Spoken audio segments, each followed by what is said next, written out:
சுகந்தா தன் இடுப்பில் இருந்து கத்தியை எடுத்து தாகூரின் மார்பில் குத்துறா. தாகூர் துடிதுடித்து அங்கேயே இறக்கிறார். அமைதியா இருப்பாப்பா, உங்க அப்பா வந்துடுவாரு. கொஞ்ச நேரம் பொறுத்துக்கோ. உனக்கு பசிக்குதுன்னு எனக்கு தெரியுது. ஆனால் நான் என்ன பண்ணேன், வீட்டில் பால் இல்லை. உன்னோட அப்பா விறகு வெட்டி சந்தையில் போய் விற்றுட்டு அந்த காசில் உனக்கு பால் வாங்கிட்டு வருவார். அப்போ தான் நான் உனக்கு பால் கொடுக்க முடியும். அந்த நேரம் பார்த்து அந்த ஊர்ல கந்துவட்டிக்கு காசு கொடுக்கிற ரவுடி தாகூர் வந்துட்டு இருந்தார். அப்போ அவர் அந்த சந்திரிகாவை பார்க்கிறார். அட, யார் இது? இவ்வளோ நாள் நம்ம கண்ணுலே படல. சரி, கொஞ்சம் போய் பேசி பார்ப்போம்.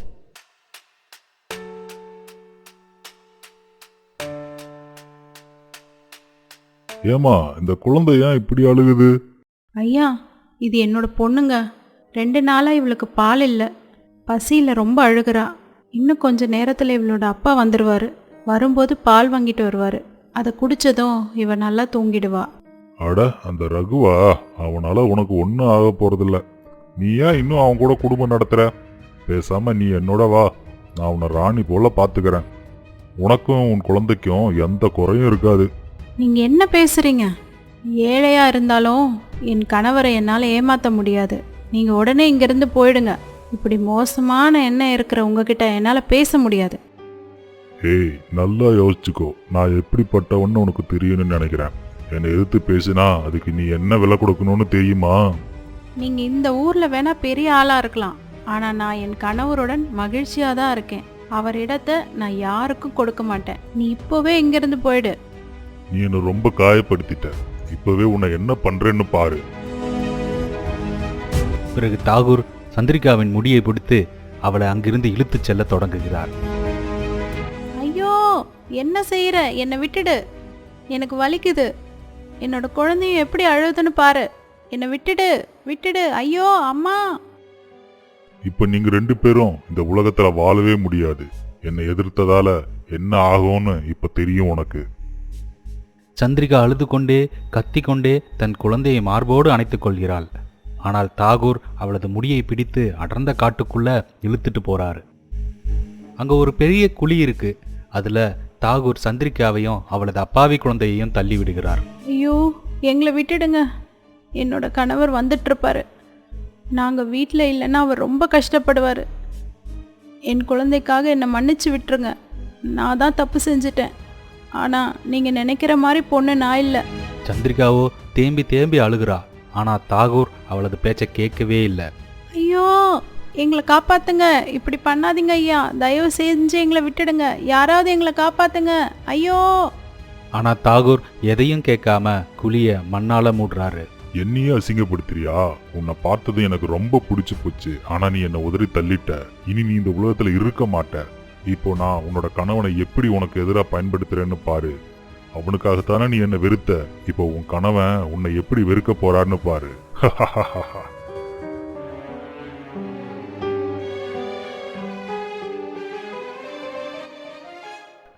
தூரத்துல நின்று கொண்டிருந்த சுகந்தா இந்த முழு காட்சியையும் பார்த்துவிட்டு தேம்பி தேம்பி அழத் தொடங்குகிறாள். ஐயோ, என் கணவர் இவ்வளவு மோசமானவரா? நான் இப்படி பண்ணுவார்னு நினைச்சு கூட பார்க்கல. ஒரு அம்மாவையும் குழந்தையும் கொன்னுட்டானே இந்த பாவி. இல்ல இல்ல, இவனை நான் சும்மா விட போறதில்ல. இப்பவே இந்த ஊர் மக்கள் கிட்ட சொல்லியே ஆகணும். பிறகு சுகந்தா அழுது கொண்டே தன் வீட்டுக்கு வருகிறாள். தாகூர் சிரித்துக்கொண்டே அங்கிருந்து சென்று விடுகிறார். இரவு தூங்கும் நேரத்துல அந்த குழியிலிருந்து பிரகாசமான ஒளி பரவுது. அதே நேரத்துல அங்க ஒரு பெரிய மரமும் வளருது. இன்னொரு பக்கம் ரகு சந்தையில தான் வெட்டின விறகுகளை வித்துக்கிட்டு இருந்தான். இன்னைக்கு கொஞ்சம் தான் விறகு கிடைச்சிச்சு. இதை வித்தா இன்னைக்கு என் மகளுக்கு பாலும் வீட்டுக்கு கொஞ்சம் மளிகை பொருளும் வாங்கிட்டு போகலாம். ஒரு 2 நாளைக்கு தாங்கும். விறகுகளை வித்ததுல அவனுக்கு கொஞ்சம் பணம் கிடைக்குது. கொஞ்சம் பணம் கிடைச்சது. இப்பவே சீக்கிரம் எல்லாத்தையும் வாங்கிட்டு வீட்டுக்கு போறேன். என் மனைவி ரொம்ப சந்தோஷப்படுவா. என் பொண்ணும் கொஞ்சம் பசி ஆறுவா.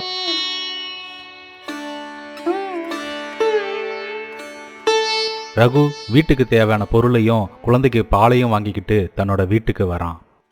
சந்திரிகா, சந்திரிகா, வெளியே வா. வந்து பாரு, நான் என்ன வாங்கிட்டு வந்திருக்கேன்னு. ரகு வெளியில இருந்தே குரல் கொடுக்கறான்.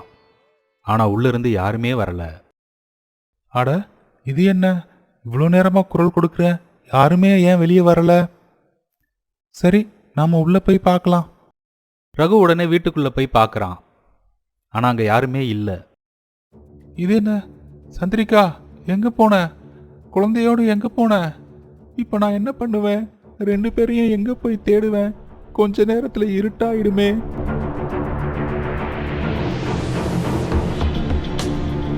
ரகு கவலைப்பட்டு கொண்டிருக்கும் போதே அங்கு தாகூர் வராரு. ஏன் ரகு, என்ன ஆச்சு? ஏன் இவ்வளோ கவலையா இருக்க? தாகூர் ஐயா, என் மனைவியும் மகளும் எங்க போனாங்கன்னு தெரியல. நான் ரொம்ப நேரமா உங்களை தேடிட்டு இருக்கேன். ஆனா 2 பேரையும் காணோம். ஐயோ கடவுளே, உன்கிட்ட இந்த விஷயத்தை எப்படி சொல்றது? எனக்கு ரொம்ப கஷ்டமா இருக்கு. உன்னோட மனைவி உன்னோட குழந்தையையும் எடுத்துக்கிட்டு வேற ஒருத்தனோட ஓடி போயிட்டா. என்ன சொல்றீங்க நீங்க? இல்ல, என் மனைவி அப்படிப்பட்டவ இல்ல. அவளுக்கு என்ன ரொம்ப பிடிக்கும். என்னை விட்டு ஒரு நாளும் பிரிய மாட்டா. அட ரகு, நான் என்ன பொய்யா சொல்றேன்? அவ தன்னோட காதலங்கிட்ட உன்னோட வாழ்ந்து போர் அடிச்சு போச்சுன்னு சொல்லிட்டு இருந்தா. உன்னோட குழந்தை 2 நாளா பால் குடிக்காம இருக்கு. உன்னால சம்பாதிச்சு பணம் கொடுக்க முடியல. குழந்தையும் இரவு பகலா அழுதுகிட்டு இருக்கு அப்படின்னு பேசிட்டு இருந்தத நான் அந்த காட்டு வழியா வரும்போது என் காதுல விழுந்துச்சு, அவ்வளவுதான். சரி, நீயே சொல்லு, உங்க வீட்டுல நடக்கிற பிரச்சனை எனக்கு எப்படி தெரியும்? உன் குழந்தை 2 நாளா பசியில இருக்கிறது எனக்கு தெரியுமா என்ன? ஆமா தாகூர் ஐயா, இது உண்மைதான். ஆனா என்னோட சந்திரிகா இப்படி... இங்க பாரு ரகு, என் பேச்ச நம்பு. நான் சொல்றது உண்மைதான். 2 பேரும் பேசிட்டு அப்படியே ஓடி போனதை என் கண்ணால பார்த்தேன். இதை கேட்ட ரகு அங்கேயே தேம்பி தேம்பி அழுகிறான். ஐயோ கடவுளே, இவளா இப்படி பண்ணா? நான் அவளை எப்படி நேசிச்சேன்? நான் கஷ்டப்பட்டு உழைச்சிட்டு தானே இருந்தேன். இன்னைக்காவது ஒரு நாள் நிறைய பணம் சம்பாதிச்சிருப்பேன். ஆனா அவ இப்படி பண்ணிட்டாளே. ஐயோ கடவுளே, இப்ப நான் என்ன பண்ணுவேன்? அதுக்குள்ள கிராம மக்கள் அனைவரும் அங்க வந்துடுறாங்க. இங்க பாரு கூத்த, இவனால ஒரு பொண்ணு கூட ஒழுங்கா பாத்துக்க முடியல. இது ஒரு வெக்க கேடு. உன்னால ஒரு குழந்தைக்கு பால் கூட வாங்கி கொடுக்க முடியல. நீ எல்லாம்... ஆமா ஆமா, நானா இருந்தா இந்நேரம் நாண்டுகிட்டு செத்துருப்பேன். சை. மக்கள் எல்லாரும் பலவிதமா கேலி செய்யறாங்க. ஏன் இவனை இன்னும் கஷ்டப்படுத்துறீங்க? இவன் உழைச்சிட்டு தானே இருக்கான். இவனோட மனைவிக்கு வேற ஒருத்தனோட ஆசை, அதனாலதான் ஓடிட்டா. இதுல இவன் என்ன பண்ணுவான் பாவம்? பிறகு தாகூர் ரகுவின் அருகில் வந்து பொய்யான அனுதாபத்தை காட்டுறாரு. ரகு, நீ கவலைப்படாத. உனக்கு சரியான வேலை கிடைக்கல, அதனாலதான் உன்னால சம்பாதிக்க முடியல. இது உன்னோட மனைவியால புரிஞ்சுக்க முடியல. உன்னை விட்டுட்டு போயிட்டா. இந்த ஊர் மக்கள்லாம் என்ன பேசுறாங்க பாரு. அதனாலதான் சொல்றேன், நீ நாளில இருந்து என் வீட்டுக்கு வேலைக்கு வா. நான் உனக்கு வேலை தர்றேன். பணம் சம்பாதிச்சு புது வாழ்க்கையே ஆரம்பி. ஒரு நாள் உன் மனைவி திரும்பி வந்தா உன்னை பார்த்து வருந்துவாள்ல. நீங்க சொல்றது சரிதான். என் மனைவி என்ன புரிஞ்சுக்காம போயிட்டா. இனிமே நான் நிறைய பணம் சம்பாதிச்சு அவ என்னைக்காவது என் முன்னாடி வந்தா அப்போ அவளுக்கு புரியும் என்னை ஏன் விட்டு சென்றாள் என்று வருந்துவா. நல்லது ரகு, நாளிலிருந்து வீட்டுக்கு வேலைக்கு வா. சரிங்க ஐயா, நான் நாளிலிருந்து வேலைக்கு வர்றேன். தாகூர் சிரித்துக்கொண்டே தன் வீட்டை நோக்கி போறாரு.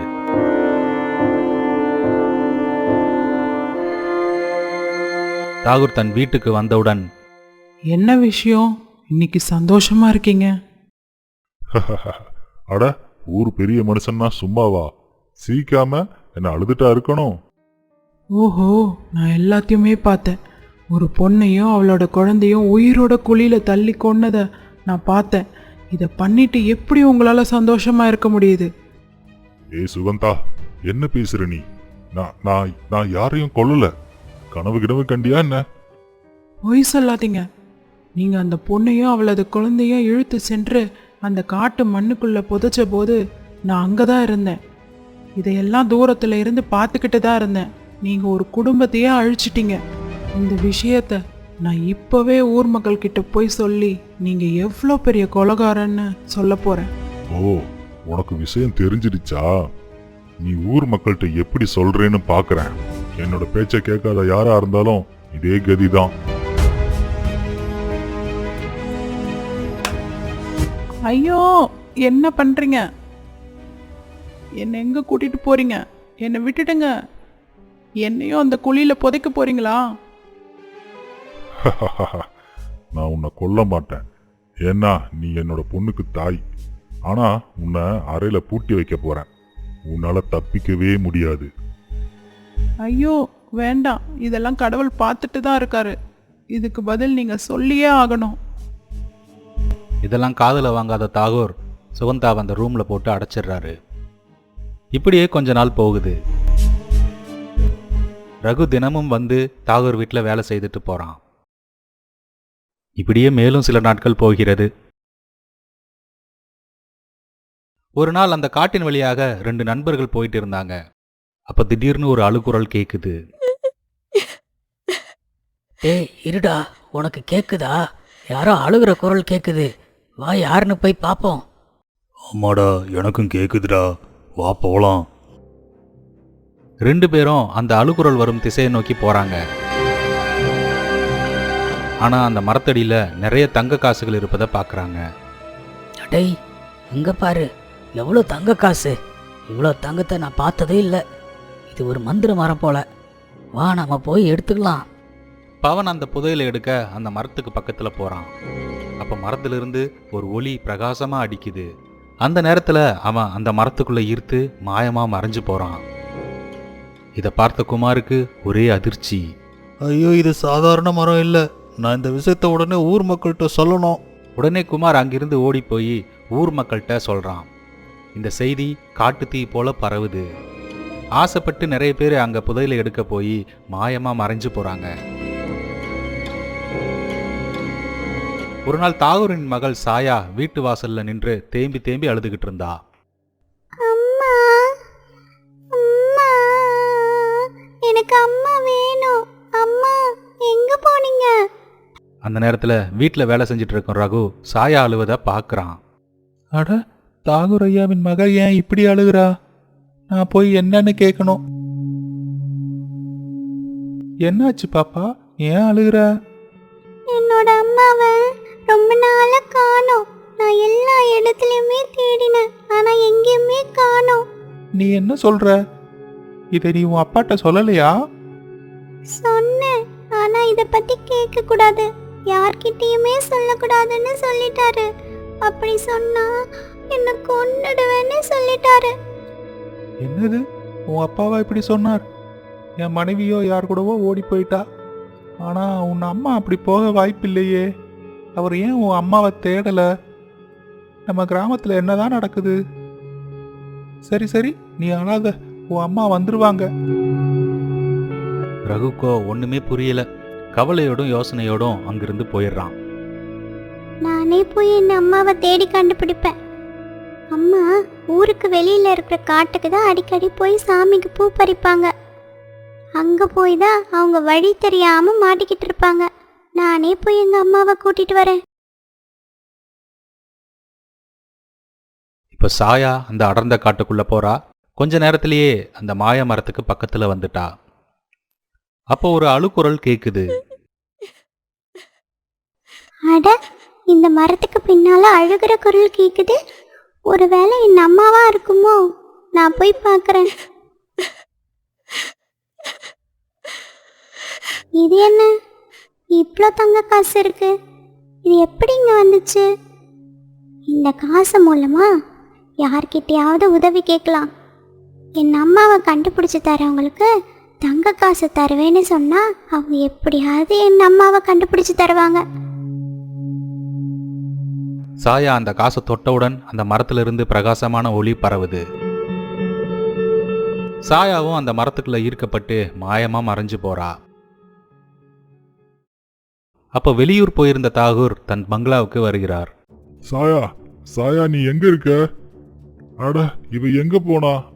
ஐயோ, என் மக எங்க போனான்னு தெரியலையே. எங்கேயும் காணல.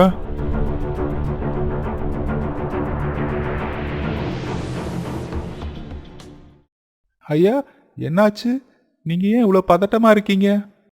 சாயாவை காணல. எல்லா இடத்துலயும் தேடி பார்த்துட்டேன். அவ எங்க போனான்னு தெரியல.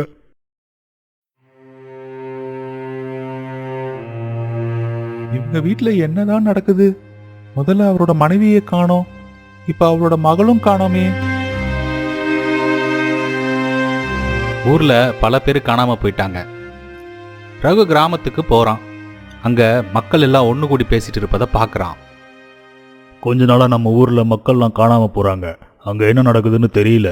அது அந்த காட்டுல இருக்கிற மர்ம மரம்னு சொல்றாங்க. ஆமா, நான் என் கண்ணால பார்த்தேன். ரகு தூரத்துல நின்று இந்த எல்லா விஷயத்தையும் கேட்டுக்கிட்டு இருக்கான். அப்படின்னா இது எல்லாம் அந்த மரத்தால் தானா? அப்போ தாகூர் ஐயாவின் மகளும் மனைவியும் அங்கதான் மாயமா இருப்பாங்க. நான் இப்பவே போய் அங்க பாக்குறேன். பிறகு ரகுவும் அந்த அடர்ந்த காட்டை நோக்கி போறான். அப்ப தூரத்துல இருந்து ஒரு அழுகிற குரல் கேக்குது. இந்த காட்டுக்குள்ள எப்படி அழுகிற குரல் கேக்குது? என்னன்னு போய் பார்ப்போம்.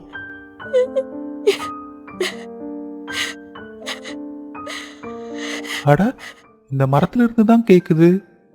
ஆனா இது எனக்கு நெருக்கமான குரல் மாதிரி இருக்கு. ஒருவேளை எனக்கு வேண்டிய யாரோ இந்த மரத்துக்குள்ள மாட்டிக்கிட்டு இருக்காங்களா? ஆனா அது எப்படி நடக்கும்? இல்ல, எல்லாமே மனப்பிரம. அப்புறம் ஏன் எனக்கு ஒரு மாதிரியா இருக்கு? அப்போ அந்த இடத்துல ஒரு பிரகாசமான ஒளி பரவுது. அந்த மரத்துக்கு முன்னாடி நிறைய தங்க காசுகள் வருது. அட, இது என்ன இவ்வளோ தங்கம்? இதுக்கு முன்னாடி இது இங்க இல்லையே. எப்படி வந்துச்சு? வா வா, நீ ரொம்ப கஷ்டப்படுற. வந்து இந்த புதையலை எடுத்துக்கோ. இது எல்லாமே உனக்கு தான். இந்த குரல் எங்க இருந்து வருது?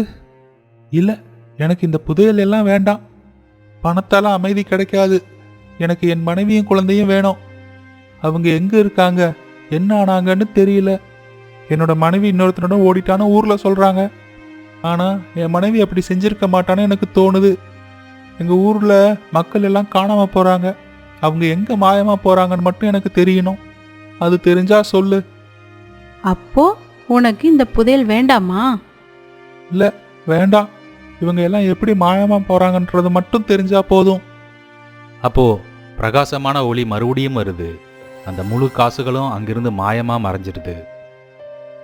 இது என்னிடம் சொல்ல விரும்பாத ஏதோ மர்மம் இருக்கு. நான் இதை கண்டுபிடிச்சே ஆகணும்.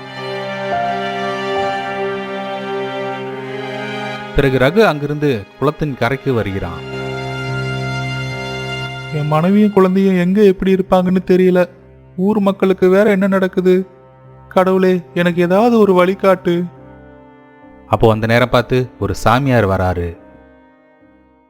மகனே, நீ பேசியதை நான் கேட்டேன். உன் மனைவி மிகவும் கஷ்டத்தில் இருக்கிறாள். நீ உன் மனைவிக்கு உதவ வேண்டும். சாமி, நீங்க என்ன சொல்றீங்க? என் மனைவி கஷ்டத்துல இருக்காளா? ஆனா அவ எங்க இருக்கான்னு தெரியலையே. அது எனக்கும் தெரியாது.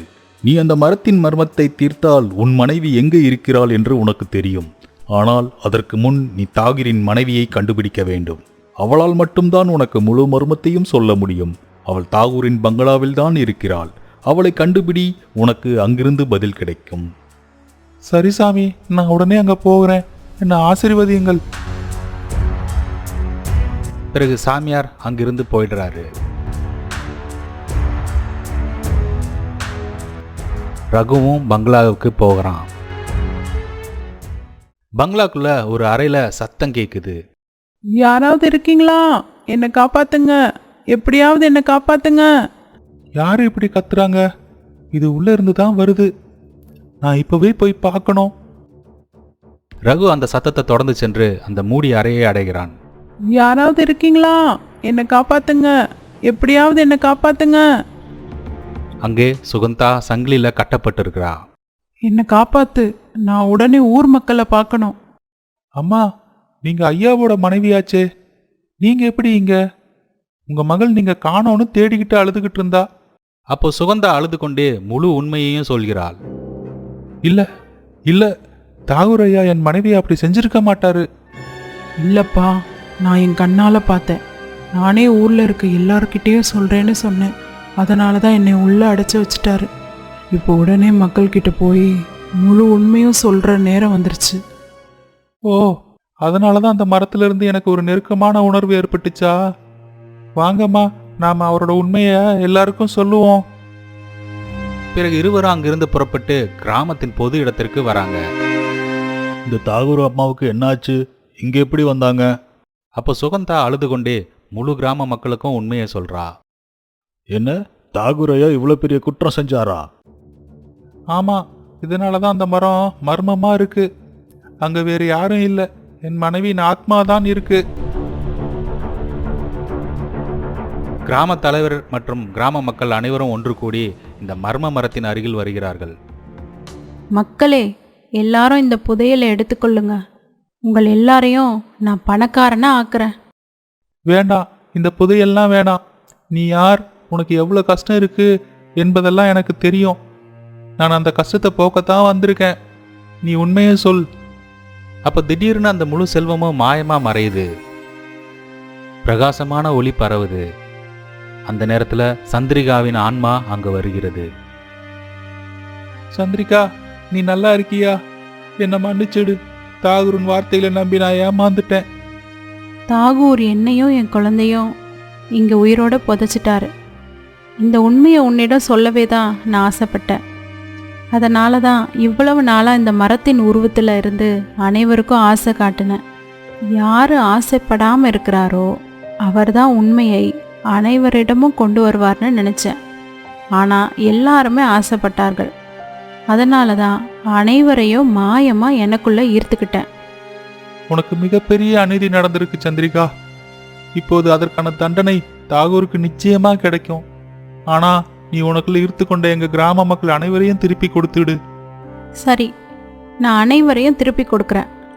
ஆனால் முதலில் நீங்கள் அனைவரும் தாகூருக்கு தண்டனை கொடுக்கணும். சீக்கிரமாக தாகூரை இங்கே கொண்டு வாருங்கள்.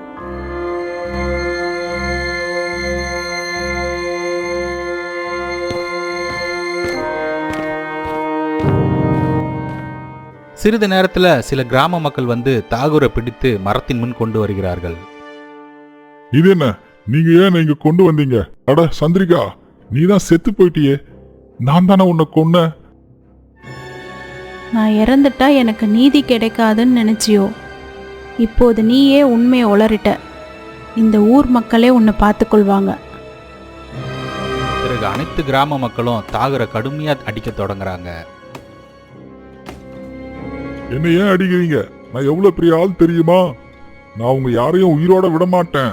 அப்போ சுகந்தா தாகூர் முன்னாடி வந்து தான் இடுப்புல வச்சிருந்த ஒரு கத்தியை எடுக்கிறா. நீ பல குற்றம் செஞ்சிருக்க. ஒரு பொண்ணோட வாழ்க்கையை அழிச்சிட்ட. திருந்த மாட்டீங்க. நீங்க இந்த உலகத்துல வாழ எந்த தகுதியுமே இல்லை. சுகந்தா தன் இடுப்புல இருந்து கத்தியை எடுத்து தாகூரின் மார்பில் குத்துறா. தாகூர் துடிதுடித்து அங்கேயே இறக்கிறார். அப்போது பிரகாசமான ஒளி பரவுது. அந்த மரம் அங்கிருந்து மாயமாகிறது. நான் இப்போது செல்ல வேண்டிய நேரம் வந்துவிட்டது. வருகிறேன் ரகு. இல்ல இல்ல சந்திரிகா, நீ என்னை விட்டு போகாத போகாத. ரகு தேம்பி தேம்பி அழத் தொடங்குறான். அவனுடன் கிராம மக்களும் அழத் தொடங்குறாங்க. ஆனா பிரகாசமான ஒளியுடன் சந்திரிகா அங்கிருந்து மாயமா மறைஞ்சிடுறான். அம்மா, அப்பா எவ்வளவு தவறு செய்திருக்காருன்னு எனக்கு தெரிஞ்சிருச்சு. சந்திரிகா அக்கா என்னை மரத்துக்குள்ளே கூட்டிட்டு போயிட்டாங்க. அப்போ அப்பா எவ்வளோ தப்பு பண்ணாருன்னு எல்லா உண்மையும் என்கிட்ட சொல்லிட்டாங்க. இனி கவலைப்படாத ரகு. என் கணவர் உனக்கு மிகப்பெரிய துரோகம் செஞ்சிட்டாரு. உனது காயங்களை என்னால் ஆற்ற முடியாது. ஆனா நீ இன்று முதல் என் சகோதரனாக என் மாளிகையில் தங்கலாம். இதுவே என் கோரிக்கை. அந்த அம்மா சொல்றது ரொம்ப சரி. அந்த ஆளு ரொம்ப தப்பு பண்ணிட்டாரு. அதுக்கு தண்டனையை அந்த அம்மாவே கொடுத்துருச்சு. ஆனா இந்த உலகத்துல ஒரு பொண்ணும் ஒரு குழந்தையும் ஒரு ஆண் இல்லாம வாழ்றது ரொம்ப கஷ்டம். நீ தான் அந்த அம்மாவின் சகோதரனா அவங்க வீட்டில இருந்து அவங்கள காப்பாத்தணும்பா. சரிதான், என் வாழ்க்கையில இன்னொருத்தருக்கு இடம் இல்லை. ஆனா எனக்காக தாகூர் அம்மா போராடி நீதி வாங்கி கொடுத்தாங்க. என்னோட மனைவி ஆன்மாக்கு சாந்தி கொடுத்தாங்க. அது மட்டும் இல்லை, பல நாட்களா பட்டினியா ஒரு அறையில கைதியா இருந்தாங்க. அதனால எப்பவும் அவங்களுக்கு ஒரு காவலனா, ஒரு தோழனா, ஒரு நண்பனா, ஒரு சகோதரனா மற்றும் அவங்களுக்கு ஒரு நன்றி உள்ளனா இருக்க தயாரா இருக்கேன். அன்று முதல் ரகு சொன்னது போல தாகூர் அம்மாவோட ஒரு காவலனா, ஒரு தோழனா, ஒரு நண்பனா, ஒரு சகோதரனா மற்றும் அவங்களுக்கு ஒரு நன்றி உள்ளவனா அவங்களுக்கு இருந்து தன் வாழ்க்கையை அமைதியாக வாழ்கிறான். ஆனா அவன் இதயத்துல இன்னும் அவன் மனைவி சந்திரிகாவின் நினைவு உயிருடன் இருக்கு.